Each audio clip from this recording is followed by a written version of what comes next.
Good evening, everybody. Welcome to Pittsburgh Sportsline. We have a great show lined up for you. There's a lot of sports that we have to talk about tonight. And on one downside note, Mike was supposed to go to the VA hospital, so he's taking another sick day. And if you want to put him in your prayers, we all appreciate it. Sometimes he's a little feisty, but we do like Mike. And with all his injuries and ailments that he got from the Gulf War, we're going to pray for him tonight. We'll go with what's on our mind. Smoking Jim, how about kicking it off tonight? What's on your mind, buddy? Thanks, Talking Machine, and want to welcome back my main man, Chip. We missed him last week, but hey, I got a couple. There's a couple rest in peace that I want to put out there.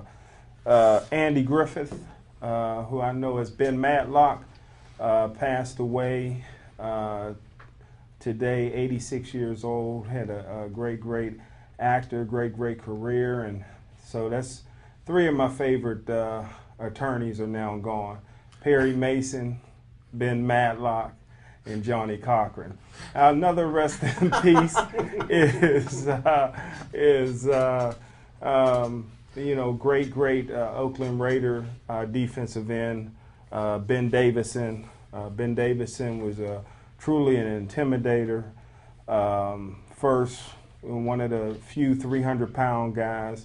Could get after the quarterback, intimidating one of those guys. Him and Otis Sistrunk on that defensive line, and Jack Tatum and Phil Villapiano at outside linebacker, and Tatum at strong safety. Was a very great Oakland Raider team. And what's on my mind actually is one of the all-time great college basketball players, Danny Ferry, who Danny Ferry has always had a terrible time during the Olympic season. He was the only rookie and the worst player on the original Dream Team. 4 years ago, as a general manager of the Cleveland Cavaliers, he failed to re-sign and extend LeBron James. And now this week, he just got hired as the new general manager of the Atlanta Hawks. And what does he do? He gets rid of his best player, Joe Johnson. He ships him off to Jay-Z and the Brooklyn Nets. And now they already have Darren Williams. And now it looks like they may get Dwight from Oakland, Dwight Howard.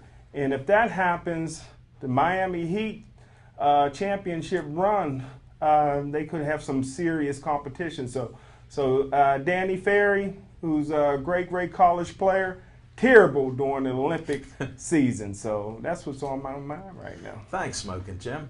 Now we're going to go to Chip, the Prophet Hayner, who's predicted some things about the Pirates, and I don't want to steal his thunder, but we'll let you go in. How was your vacation, first of all? Vacation was great. Unfortunately, it was too short. But what's on my mind is there it is, the 3rd of July, and look where the Pirates are.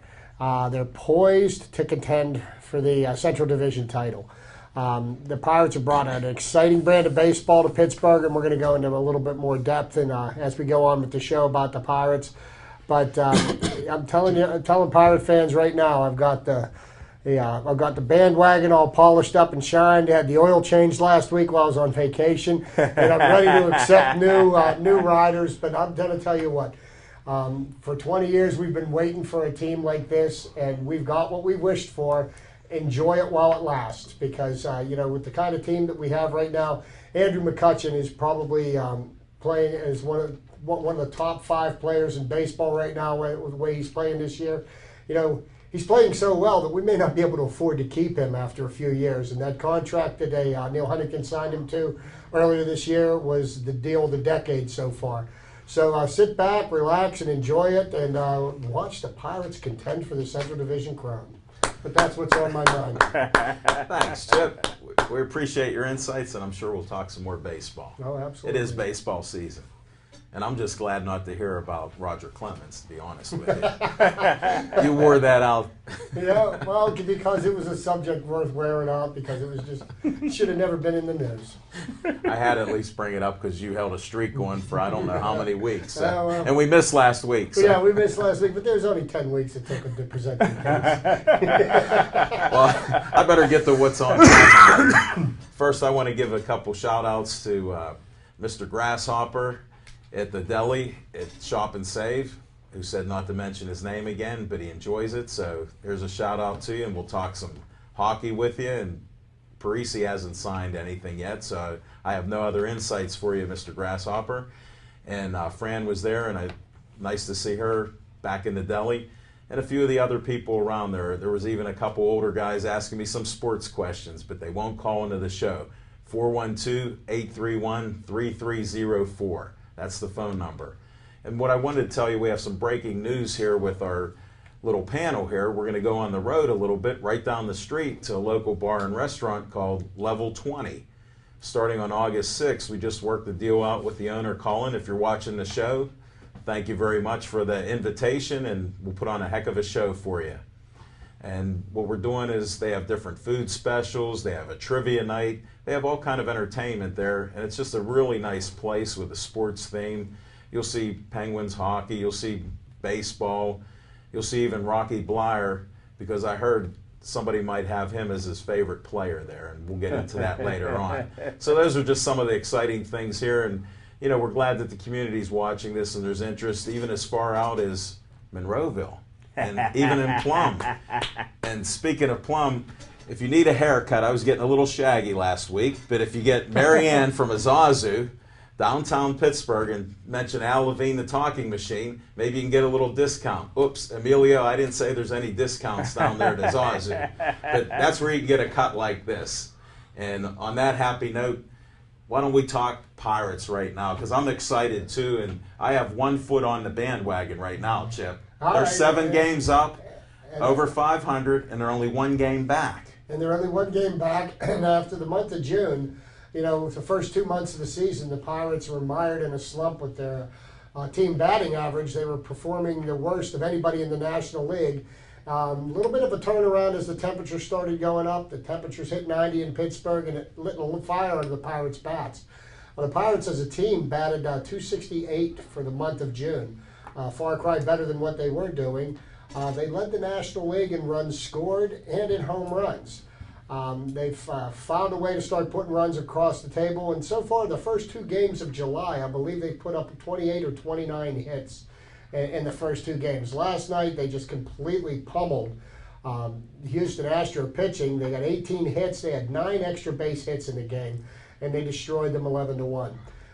You know, some of the things that that are going on with the Pirates right now is Clint Hurdle sent Jose Tabata down to the minors to get worked out whenever he needs to get worked out. He's been underperforming on the field, and there's people more capable that have earned playing time, and I like what Clint Hurdle does. He's not afraid to send to talk to anybody or send him down if he has to.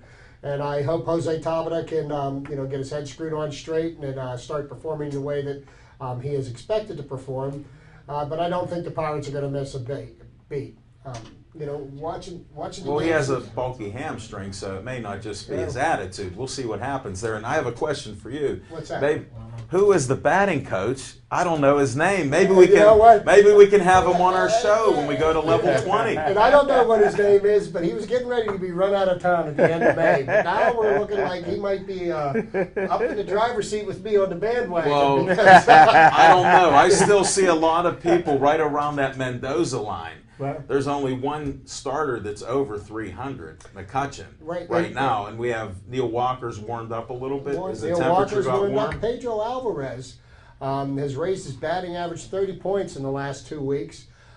He hit seven or 8 home runs in the month of June, and for the month of June he batted, I think, between 265 and 270, which is a significant improvement. And if he can hit at that level. Moving forward this year, you know, he's really going to give the Pirates a strong argument for winning the Central Division title. And right now, I'm looking at the teams in the Central Division. You know, it's going to be Pittsburgh and Cincinnati, and I think it's going to come down to the series before last. The last 2 series of the season, we're playing Cincinnati here in Pittsburgh for 3 games, and maybe that might mean something. And wouldn't that be something to watch some baseball that actually means something in the city of Pittsburgh in the month of September? You know, but it's been a long time, Chip. There's no doubt about it. It has been a long time. You know, you got a little scare on Sunday watching, you know, Andrew McCutcheon dive for a fly ball and injure his wrist, and his wrist was bothering him so bad that he only managed to go 4 for 5 last night. So I don't think that that's going to be much of an issue. Well, one of the things, I saw a quote that he said he could have even played on Sunday, that actually the injury, he hyperflexed his wrist a little bit, and that he didn't know why, and it just bothered him, and that was a precaution. He could have played on Sunday. So he was red hot, and he wants to keep playing, which I don't blame him before the All-Star. Get as many hits as you can. I was saying, if he did injure his wrist, Hurdle, let him sit until after the All-Star break. But Andrew McCutchen right now is on such a roll. I think he could go up there one-armed and bat and probably still hit 300. He's performing at a level that, he had the potential to do this. He's actually producing it. And he came from a draft class the year 2005. There's quite a number of fairly amazing players. Last year's MVP, Ryan Braun, was drafted in 2005. And there's and I forget all of the rest of them, but there's quite a number of players that were drafted that year that are performing at a pretty amazing level. But the Pirates, they had two team members elected to the All-Star team straight out. These aren't just the guys that were filled in after the fact. Now people are complaining because James McDonald didn't make the team, and AJ Burnett, whom I think is made the world of difference in the Pirates pitching staff, didn't get picked to the team. And if you look at what's going on, the pitchers have been outperforming the hitters this year just across Major League Baseball. And if you look at the league leaders, there's probably anywhere from 12 to 15 pitchers in the National League that are worthy of being on the All-Star team. So, I think A.J. Burnett is really what's made the difference in James McDonald. And last night, McDonald in the first inning, the first time he walked 2 batters in a game this year, he did it in the first inning yesterday. Got the bases loaded, had 1 run put across. Potentially, Houston could have, really lit him up. And last year, James McDonald had this problem where he'd have that bad inning to start a game off, end up in a hole. And he shut the door on him and then got his act together and pretty much, pitched 7 strong innings. Right. Jared Hughes came in and closed out the game. And, I think A.J. Burnett has really helped James McDonald become a much more accomplished pitcher because, you bring in the veteran, A.J. Burnett, 13 years in the league, and he averages 200 innings a season. Right. He shows these guys how to be a pro, well, plus he's how to told prepare, him, and he's told him some of his secrets on, don't be playing around there like James McDonald used to do. He used to walk around the mound. Now what's he do? He gets the ball right away, puts that pitch over the plate. Well, so he does do that. And one thing he definitely did was totally to command that mound. That's your mound. Yeah. Command that mound. But it's a pretty significant night for A.J. Burnett tonight because he's going for his 9th consecutive victory in 9 consecutive starts. And if he does that, he'll break Doc Ellis's Pirate record from 1974. So that's 36 years ago. So, and I think he's going to do it. Well, I'll tell you what. At home, he's I believe he's 7-0 pitching at home, and his ERA is 1.15, which is microscopic. And, I got to tell you, if it wasn't for one game when he pitched against the Cardinals earlier in the year and he gave up 12 runs, his ERA for the season would be leading the league right now. So, well, that's still a question with Hurdle. Why would you have left him in then, just to get pitch count? I mean, seriously, that's one time.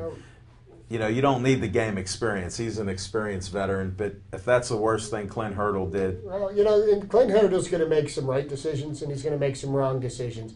But I like the fact that he's not afraid to make decisions, and I like how he plugs people in and takes people out. He sat McCutchen the other day, and they, put Presley out in center field. And the Pirates started a team on Monday against the on Sunday against the Cardinals. Yeah. They lost 5-4. They very easily could have won that game. They got 10 or 11 hits, and they had many opportunities where they could have put that run across, but just didn't get that clutch hit. Well, speaking of 10 hits, they have a record of 19-3 with 10 or more hits. They're leading all of baseball with that. They're even better than Cincinnati, the Yankees, and I think one other team. They have over 800 percentage winning with 10 hits or more. So that's quite a thing Really? to do. Oh yeah. Wow. And I'll tell you what, ESPN has even gone as far to saying that that the Pirates are making believers of a lot of people right now. They're doing it with good fundamental baseball, and what they're doing is they're beating the teams that they should beat. They've got 3 series sweeps this year. They swept the Cubs, the Astros, and the Kansas City Royals, and those are 3 teams that the Pirates should sweep. They're beating the teams that they should beat this year, and then they're even playing well against the better teams. They split 2 against Philly, and Philly's doing awful this year. But last time they played Cincinnati 2 out of 3, and if you look at what they've done in their last 11 series that they've played, they're 9-1-1. This is the formula for winning baseball, and it's not a very complicated formula. If you can win 2 out of 3 out of your series, you're going to go a long way. And well, let's just hope that the hitting stays a little heated up here with the warm weather we're having, and the pitching can just be close to what it's been all year. Now, to speak to one other point, I'm getting a little all excited about the Pirates, but last year, if you remember, we were in the same place. But last year's team and this year's team, the difference between them is like the difference between apples and oranges. Last year, when the Pirates were vying for the first place in the division in late June, early July, it was a matter of, you knew the bubble was going to burst. It was only going to be a matter of when. They were playing so far above their heads. It was like, wow, this is really fun, but there's no way they have any right to contend with any of these teams. And this year, they're a much more solid team all the way around, top to bottom. The bats have lit up, and their pitching staff, they've got such depth at pitching that even the loss of Charlie Morton, who is somebody they're counting on to be one of their consistent starters, hasn't even faced them. They brought back Jeff Karstens, and Saturday he pitched one hell of a game. And he's an adequate starter. I mean, he's not going to be the ace of your team right now. Your ace has got to be, I'd say the aces are 1 and 1A would be A.J. Burnett and James McDonald, and I'd say McDonald just comes in a hair below A.J. Burnett because he hasn't done it over as long a period of time. But I mean, that's a nice problem to have. Well, I tell you what, A.J.'s already, even though this is his first year with the Pirates, A.J.'s already my second favorite pitcher in Pirate history. My favorite pitcher is Benson because his wife was outstanding. But talk a little bit, we talked about Andrew McCutcheon already. Talk a little bit about the other guy that's going to the All-Star game. Joel Hanrahan. Joel Hanrahan over the last couple of seasons is one of the leading closers in baseball. And, I think he's blown 1 save opportunity this year. When he gets to the 9th inning, it's money. He goes out there and he brings home the victories. 20 saves already.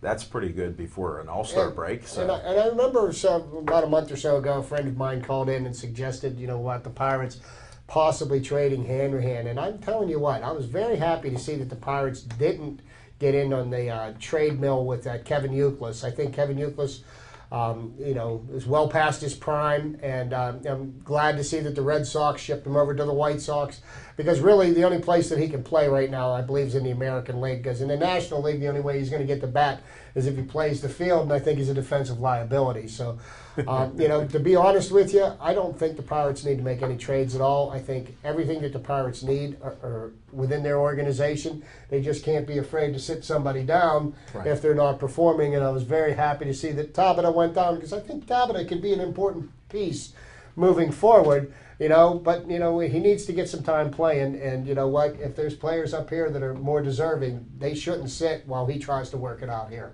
Right. Hey, that's the camp I'm in. Look, I wanted Alvarez down there, so. And that was a different story. I think Alvarez, he is sitting right now. He's resting a little bit. Well, he's resting. He had some cramps in his leg the other day, which was another thing that caused us a little bit of concern. But Alvarez, I thought Hurdle did the right thing by letting him know that he was the starting third baseman this year, and the position was his. I mean, you needed to find out, can this guy play at the major league level or can't he? And if he can't, then you know what? We need to work on, okay, what do we do after this? But it seems like, he's going to be an important part of the team moving forward, and we can count on his bat because he sure does hit the ball a ton. And I kind of like what Hurdle did. He was batting Alvarez in the 6th spot, and I think if you look at the Pirates lineup, that's a great place to have him because 3, 4, and 5 are guys that can get on base. And as you've seen when he came in with the grand slam with the bases loaded, I think that was a good move right now. And I know all the great power hitters want to bat fourth, and I think that's why you're seeing his batting average increase, because he's in that sixth spot. He got some people on the bases, and he's seeing some better pitches. And that's a very good point, Jim, because I think batting in the fourth spot, you so much is expected out of your four hitter. He's supposed to be your cleanup man, and I think just not having the pressure of being the number 4 guy, batting down in the number 6 spots, it helps him to relax a little bit better. And so far it's proven out to be pretty good for him. The one thing that I saw, and when I saw this happen on Saturday, I picked up the phone and started calling people. But Pedro Alvarez got up to bat. There was runners on second and third, and he got intentionally walked. No. Yes, he did. Yes, he did. They intentionally walked Pedro Alvarez, and boy, isn't it things a little bit different a month later. Well, I tell you what, the thing that I like about Pedro is I never thought I'd see a power hitter more powerful than Brian Giles here. In Alvarez, he hit a line drive shot that he can kill somebody with that shot. I mean, his bat is, when he hits that ball, man, I tell you what, you better start ducking when you're in the stands. Well, and another thing, if you notice when he's at bat now, is that if he can pull the ball like he did when he hit that grand slam on Saturday, and he's going to hit it deep into the seats. But, you notice that he's trying to take the ball to the left field. He's flown out deep to left field, left center, and I like that because, he's taking the pitch where it is, and he's got power to all parts of the field. He can hit the ball out of left field as easily as he can hit it out to right, and it's good to see that he's, comfortable enough to go where the pitch is. How well does he run?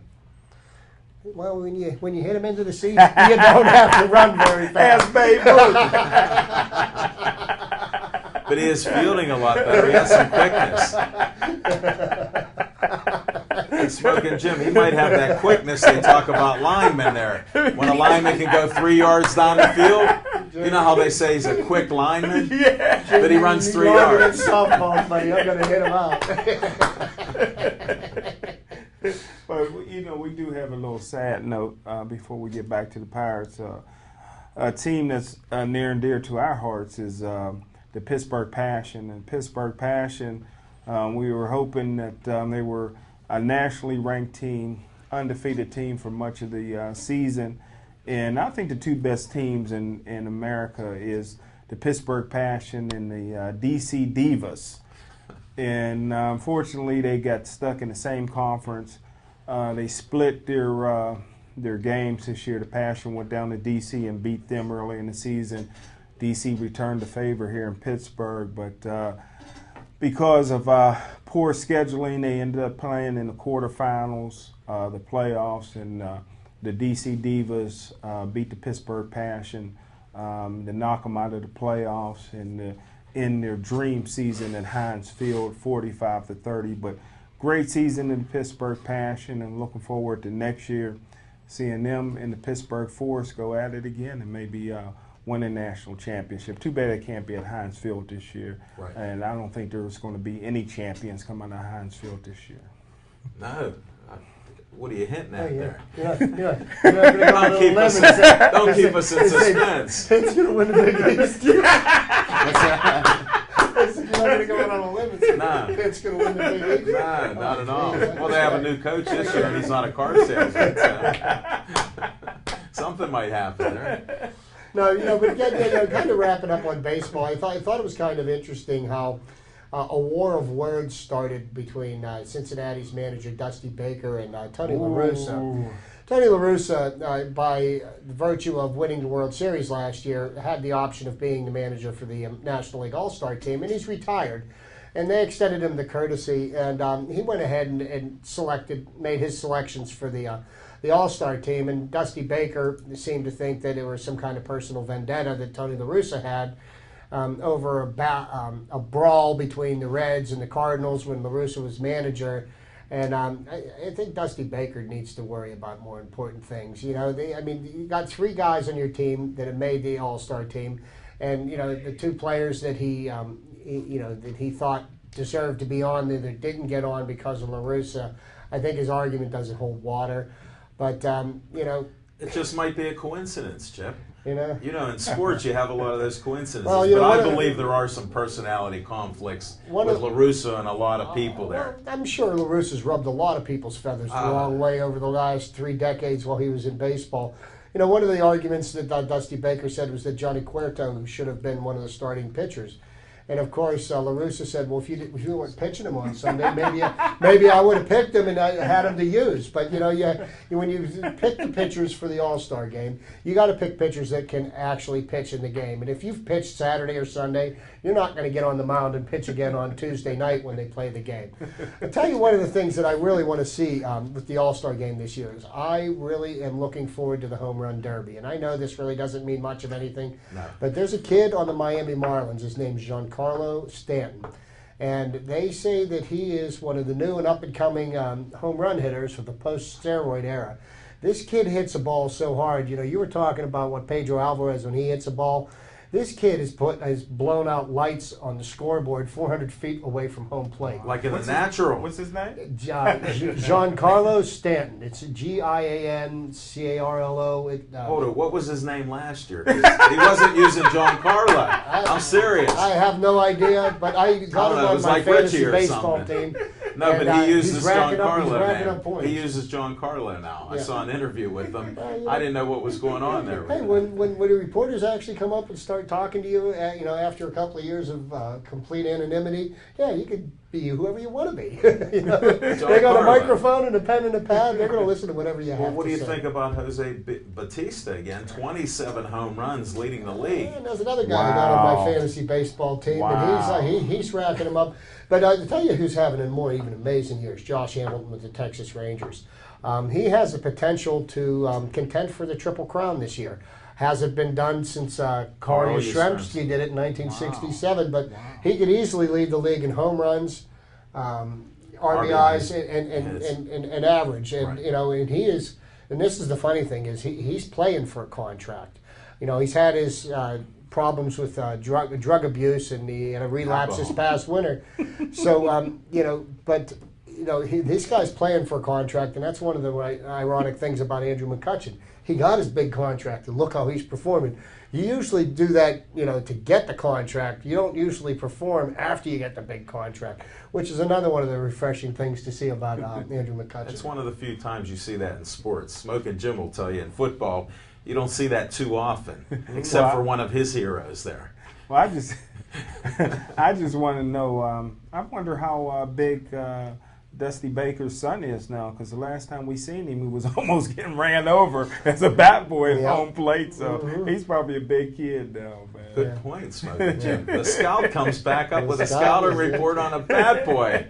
Folks, you get everything here. I think the Barry Bonds, strong Barry Bonds, was able to drag him out there. No, you know what happened? He left his clear. He left his clear around there, so he didn't know what it was. He just kept rubbing it on there. I wanted to change subjects a little bit here. Sure. Well, what do you think about the Jordan Stahl trade there, where he took $60 million, which to me that's sort of like a slap in the face to your Penguins here, who offered that. And it sounds like it was just he wanted the opportunity to play with his brother or possible brothers down the road. He didn't want to be tied up here for 10 years. And I liked him a lot. I thought he was a great player. And I feel, sort of like Mike had talked about, that he got a taste of being on the second line as a center. And now he saw he could score a little bit more. He'll have his brother. They're saying his brother might be his wingman down there, and he'll be a center.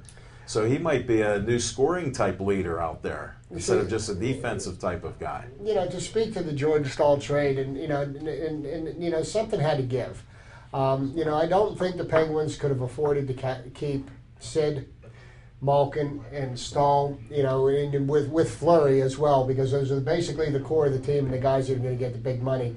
I think, that somebody had to go, and if anybody was going to be the odd man out, it ended up having to be Jordan Stahl. I think by getting rid of Jordan Stahl and then signing Crosby to that contract that they signed him to last week, I think the next move will be made. Malkin will get signed, but now Malkin, they've got a measuring stick as to how much money that Malkin can expect, because he's not going to break the bank, but the Penguins will be able to afford him now, And moving forward with Malkin and Crosby, you're going to be a contender for years to come with those How two. in the world were they able to sign Crosby to $8.7 million a year when he was eligible to get about $14 million? That's incredible. He's damaged goods in a way. I mean, it works that you had to sign him, but think about the risk. I'm sure Lloyd's of London is insuring that contract right now. I'm going to look into that for next week's show.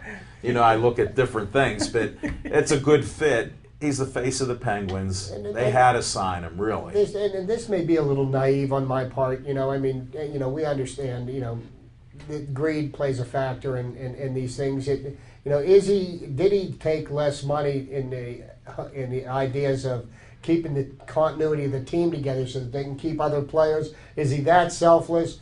Or am I that much of a fool for believing that somebody in professional sports can I have actually another be like answer. I have another answer for you. None of the above. He's a superstitious young man.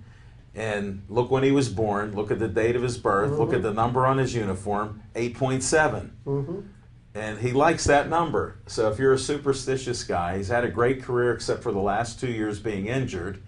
Maybe all the stars have lined up for him. You can be as naive as you want, Well, but it might just be his superstition and the perfect fit with staying here. Why would you not stay here when you've been here your whole career? You can do things that if you're healthy, if he stays healthy and they solve that concussion issue with new helmets or whatever they do to him, then he can have a long career. And who cares about the 8.7? But he's been making 8.7 for the last 3 or 4 years, and it didn't stop the concussion. So I don't know I don't know if that superstition stuff is paying off for him. He signs for Pittsburgh for 12 years for 104.4 million. That's a superstition right And there. maybe that just sets him out for future ownership of a certain team, just like No, there's a difference there. We'll pull a little history out. Because Mario did the same thing when Howard Baldwin paid him a lot of money and he turned that into ownership of the team. Hold it. Baldwin wasn't a billionaire. Burkle's a legitimate billionaire, and he's not losing money.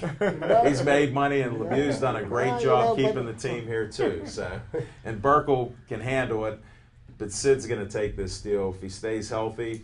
Whether it's a soft contract or not, he's superstitious. There's no doubt about it. And the Penguins did need to tie him up because they say he's the face of hockey, he's the face of the Pittsburgh Penguins. But right now he's just another key cog in the machine. And right now, Evgeny Malkin, proved you're talking about what kind of a player he can be, and they'll open up the bank for him too. But here's a problem: Parisi, he's going to get $100 million if we sign him. If he agrees to whatever we offered.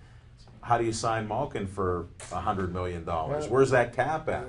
We need some information there. Yeah, we need some insight, and it'll be interesting to see how this all plays out. But we can speculate all we want, and ultimately, whoever dangles if the the Penguins sign another $100 million player, they ain't never going to get a grocery store in the Hill District. Hey, listen, my favorite great point.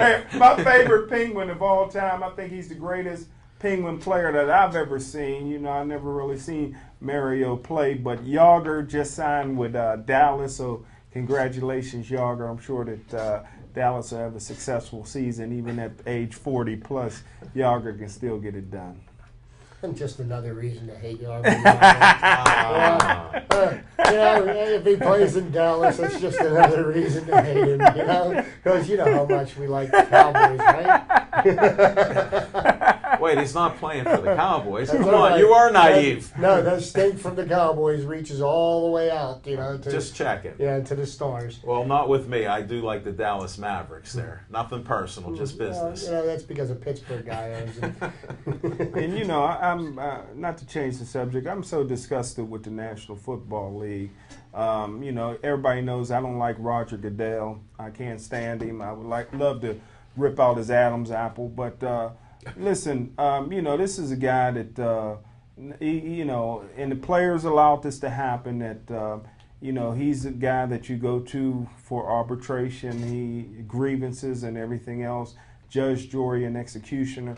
But you look at the whole league, the National Football League is a shame. There's so many young players who's out here walking the street that could play in the National Football League. One, is a great player from Rochester High School that was a great player for Penn State University, Derek Moy.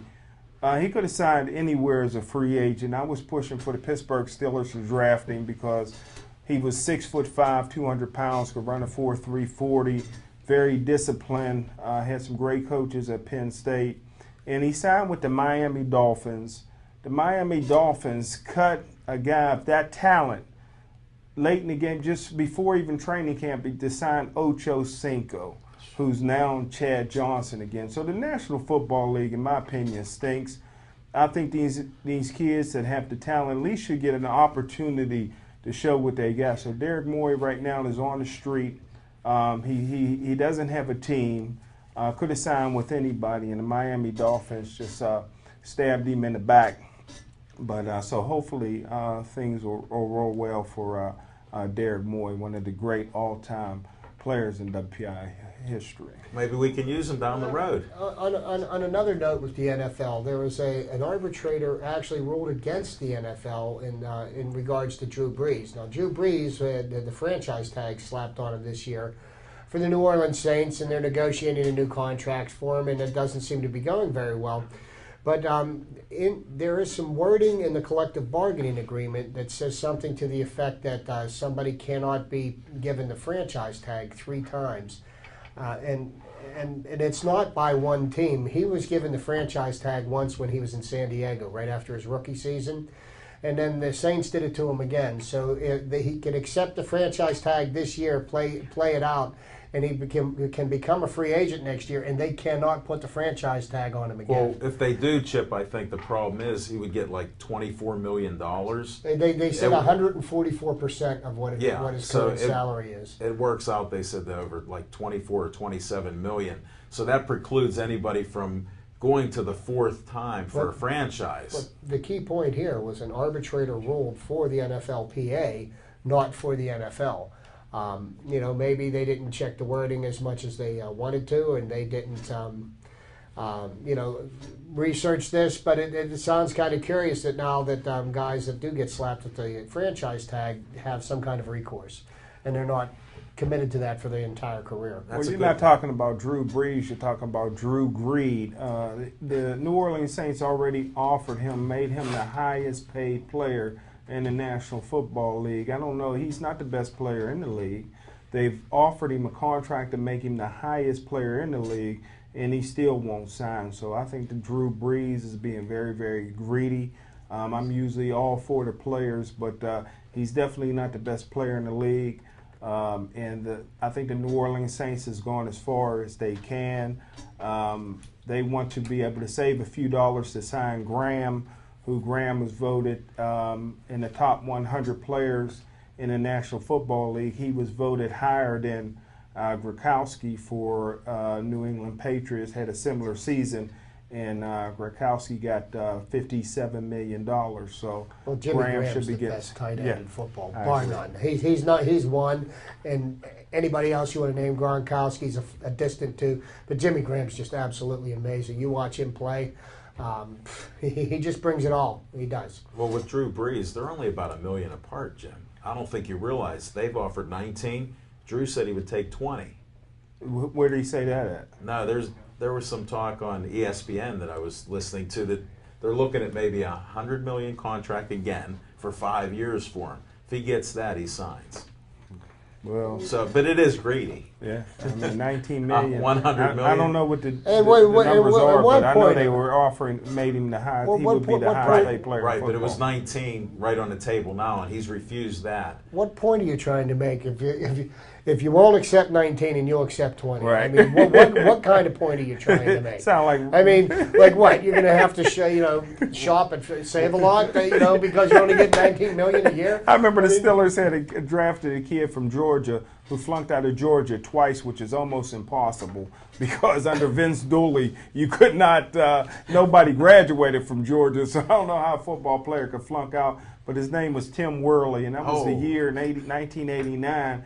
That everybody had great picks in '89. Barry Sanders came out in '89. Deion Primetime Sanders came out in '89. That was Troy Aikman's year. But we drafted Tim Worley, and Tim Worley was in negotiation, and he thought he should get more money. He threatened the Steelers. He says, if you don't give me this amount of money, I'm going to quit and sell insurance. Woohoo! The Roonies were shaking in their boots. Man flunked out of Georgia twice, but he's going to pass his insurance test. So he did sign and end up being bankrupt after a few years. Wow. Well, and I tell you what, that year, I believe, what did we take? We took Worley with like the 8th pick in the draft. 8th pick in the draft. And you know who we passed up on? Just an obscure running back, only happened to make the Hall of Fame, Emmitt Smith. Emmitt Smith was drafted by the Cowboys later in the draft that year, and we got stuck with Tim Moore. Well, actually, that wasn't who that made year. more of a name for himself at Chauncey's than he did on the football. Yeah, he sure did. He had the diamond earrings. But actually, Emmitt Smith was 1990. Worley was 89. Okay. That draft, we had 2 first-round picks. That's when we had Mike Merriweather, who was on a Hall of Fame career as a minister. He was in the Roonies got rid of him. He was threatened to sit out the year, and they end up trading him to Minnesota for a first-round pick. And we took the offensive tackle from Pitt, and it ended up being a bust. Ricketts, good call. End up getting Ricketts from Pitt, and his son now transferred back to Pitt from Penn State, and so we had Worley and Ricketts in one of the deepest drafts in NFL history, but that's a good call. The next year, Emmitt Smith in 1990, we passed on Emmitt Smith. We swapped. We had the 17th pick. Dallas had the 21st. We swapped. Dallas took Emmitt Smith. He went to the Hall of Fame. We took Eric Green. Whoa. And from Liberty College, who looked like he could be a promising, great player, but he kind of fizzled out after 4 or 5 years. But, yeah, we could have had a Hall of Famer in Eric Green. But we did get a great draft pick in 1990 in the 3rd round, Barry Foster, who I think is the greatest running back in Steeler history. He still got the single-season rushing total, 1,697 yards. He got the tied the NFL record, 12 straight 100-yard games. And then he was a guy that, like Chip says, once he got his money, he lost his desire to play. But Barry Foster... He had a trunk that was bad. It was evil, the trunk he had. Yeah. That was a problem. Barry Foster, if everybody get a chance, Barry Foster, who was married and spread some of his seeds here in the area, he has a daughter who will be a junior this year at Chartiers Houston. Wow. Carries his last name. Great basketball player and cheerleader. And his son is going into 9th grade. Is he a running back? His son is, well, we don't know. He can turn the corner, but I haven't seen him run in between the tackles yet. So he likes to bounce it outside, but he's tall and thin. He doesn't have the aggressiveness that his sister has and that his dad has, but he definitely has the athletic ability. So everybody get out to Chartiers Houston and see Barry Foster's kids. Nice little insight into the high school world here. You're covering all bases tonight. Thanks. Chip's throwing me some softballs. He is. He's serving up big balloons. Help my brother out. HBO, help my brother out. Hey, but on a sad note with your New Orleans Saints, did you hear Sean Payton got kicked out of the house and is going through a divorce now? Who's Sean Payton? With the coach of the... Sean who?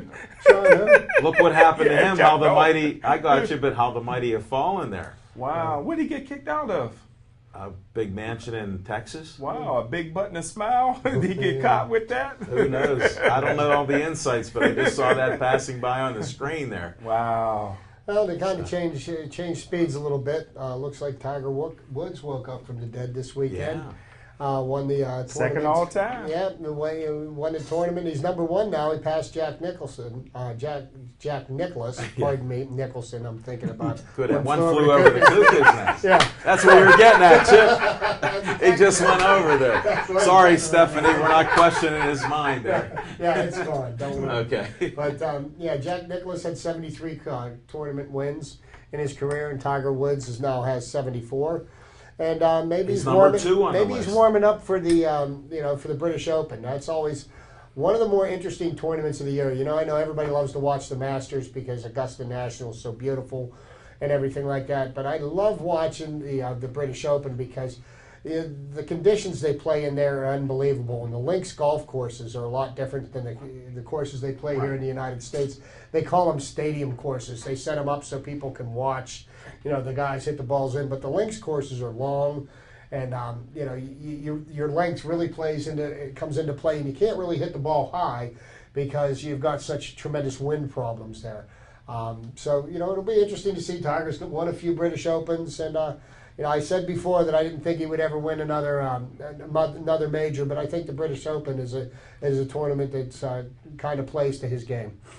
Well, he still has quite a few years left if he stays healthy there, and it looks like he's in shape. He doesn't look as big as he used to look, so maybe that's helping him with the his. One thing that we fail to realize is that for the last decade or so, guys were playing well into their 40s and performing at the level of 20-year-olds because of various reasons. Again. And as athletes get older, there is a natural deterioration in your skill set.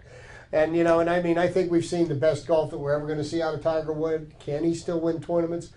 Yes, he's going to have to win them in ways different than what he used to. He used to be able to just out-drive and out-hit everybody, and his putter never let him down. And I think, I was watching him on one hole. I thought he was going to throw his club. He kept chunking it out. He hit it 10 feet. You could just see him. And I was surprised that he kept his composure, because that's usually when he kicks his club or. He had a good conversation. He had a good conversation with himself. He calmed himself down. He swore off camera and everything, so people couldn't quote him on that. And you saw him sort of like whispering, and he was swearing pretty good there. He got it out of his system, and then he knocked in some nice long distance putts. But on another golf note, the senior tour was here last weekend. They played over at Fox Chapel, and it was one of their major tournaments. And a gentleman that was a PGA pro for 15 years or so, never won a tournament in the regular PGA, and never won when he's 51 years old, just got into the Champions Tour, and lo and behold, he wins one of their major tournaments. And which is like, wow, the guy's been a professional for 20 years, and finally he wins on the senior tour. But there's some good golfers that are still playing on the senior tour. You have Freddie Couples, Cal Kvecchia, Tom Lehman, and these are guys that have all won major tournaments on the PGA Tour. So they say they're going to bring that tournament back to Fox Chapel next year, and I think that would be great, to have a normal tour event. The only event that gets here regularly is the Milan Classic, which is down here at South Point. They usually play that right around Labor Day, which is part of I didn't know you were a golf aficionado. Well, I pay attention to sports. No, these are nice insights. We're expanding to the golf realm here. Well, I like that, Chip. Because, basketball's done, hockey's done. The only thing going on with basketball right now is who's going where, and I know the Hawks just traded Joe Johnson and got like 14 players, and I don't know, but probably 3 jock straps. But who knows what's going to happen? And it'll be interesting to see, in basketball, what's going to happen with the Brooklyn Nets. And Dwight Howard may not end up with the Brooklyn Nets this year, and the Nets may not continue to wait around for him. They've been waiting for him for a couple of years, and he keeps on telling them he's coming.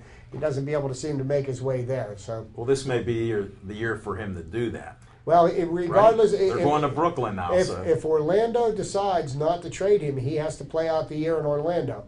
And is Brooklyn going to wait around with the bank books open, or are they going to do what they have to do? Because what that Brooklyn team needs to do now that they've moved from New Jersey into Brooklyn is they need to win ball games to put fannies in the seat. So they can't wait around forever. People aren't going to stomach a loser there. Well, the one good thing about basketball right now is that with the Olympics coming up, you got the dream team being put together, but a lot of these guys are getting hurt. Anthony Davis, who was the first player taken overall, injured his ankle, so he's out of the Olympics. And Dwayne Wade got knee surgery. Yeah, Dwayne Wade, who has a bad knee. Are you saying that's a good knee thing, Smoking Jim? Yeah, although Anthony Davis, he hurt his ankle, but he still was able to patent his eyebrow. Unibrow. Unibrow. Yeah, so he's looking to make some endorsement money, but so who knows? I think Bosch is out of the Olympics, as well. So it's just right now to try to see who. Is LeBron playing? You never know with LeBron. I'm sure he may be, but I haven't heard the official team put together yet. But so the Olympics is alive and well. I think that it's going to be outstanding. The 100 and 200 meters, Usain Bolt ended up getting beat by his fellow countrymen. So I think everybody's coming back to the pack, and we had a photo finish in the women's 100 meters. So did Lauren Williams make the team? She the girl from Lauren Williams from Rochester. Rochester, yeah. Same hometown as Derek Moy. Unfortunately, a couple years ago, her dad passed away as well. But she came in, I think, 6th place. So I believe she'll be an alternate because you need about 6 because when you run a different relays, the alternates run, and then when you run for the gold, they sit in the stands with everybody else. But if you win a gold medal, they get a piece of that. I read something where she was making an attempt to get back on the Olympic team. How old is she now? In her 30s? Is she close to that? I think she's in her mid to late 20s. Really? That is just a guess. But to be that short and be that fast, right. She was unbelievable. Great for University of Miami. Right. And it's unfortunate that they dropped the baton the 1 year when she was. Don't you guys enjoy the Olympics? I know I do, and there's a lot of talk on talk radio with certain like the Fan and things that Olympics are irrelevant. I like watching the sports and the competition out there. Where's Bruce Jenner when you need him? With the Kardashians. Is he? Well, you know, he's Kim Kardashian, them's dad, so stepdad. One of the things that I always, like when we went to putting professional basketball players in for the Olympic basketball team, I really enjoyed when the best college players in the land could beat any of the professionals from any of the other countries, right. and I really enjoyed that brand of basketball so much more. There was what are they doing? The 20-year reunion of the original Dream Team with Magic and Michael Jordan. I was reading an interesting article in Sports Illustrated about the game that nobody ever saw, and it was before the Olympics started, and they locked the gym, and they had Magic Johnson had one team, Michael Jordan had another, and they went after each other in practice. And Chuck Daly. Michael Jordan's team did, but not by much. But they were so competitive that the guys on that team that the competitiveness was just unbelievable. And I mean, they basically were at each other's throats. But if you get a chance, pick up last week's Sports Illustrated, read the article. It's kind of a good read. Commemorating the Dream Team. There was only one college player on that team, Christian Laettner. And he was playing from, because Mike Krzyzewski was an assistant coach on the team, but Laettner had just finished winning back-to-back national titles with Duke. But he was the only college kid on that team. And, what an experience for him to be able to play with all those Hall of Famers. Karl Malone, Michael Jordan, Scottie Pippen, David Robinson. It must have been an amazing experience for him. But I agree with you wholeheartedly, Chip. I don't think after the original Dream Team proved that we were still the greatest players who are in this country, I think it should have went back to the college players. So what if we win with our pros? And we don't always win with our pros. Man. No, and we don't always win with our pros. And really, do you enjoy watching, the basketball team beat the opponent by 50 or 60 points every game? I love to sit on the edge of my seat, and I love one of the reasons why you love the NCAA tournament, man. Every one of those games, you cannot watch the first 38 minutes of it. The last two, you're right on the edge of your seat. You're right. You're going back and forth. Your heart's pumping. That's what you want. The one thing I didn't like about the original Dream Team, even though they was beating everybody by 60 or 70 points, and I'm a big fan of Charles Barkley. Charles Barkley did a banquet for me a few years back over at the Hilton Hotel. It was the greatest speaker that we ever brought in. But like I told Charles Barkley, did not like him the way he played in the Dream Team because he had them skinny brothers from Africa and he was elbowing them poor brothers, man. He was backing them down, man. but Them That's brothers the look edge. like they could use a meal, and Old Barkley was knocking them brothers all the way back to Uganda. Charles Barkley, that was his game. And I Yeah. tell you what, in his day, Charles Barkley was one of the premier players in the NBA. I mean, I remember he slammed Shaq. Remember Yeah. they got in the fight? Oh boy? yeah, I mean, the could round handle mound. himself. Even when he played at Auburn in college, boy, he Yeah. used to clear out underneath the boards. I mean, that was his forte. He got in there and he banged, and he'd go after rebounds, and he went after rebounds with the kind of fervor that Dennis Rodman did.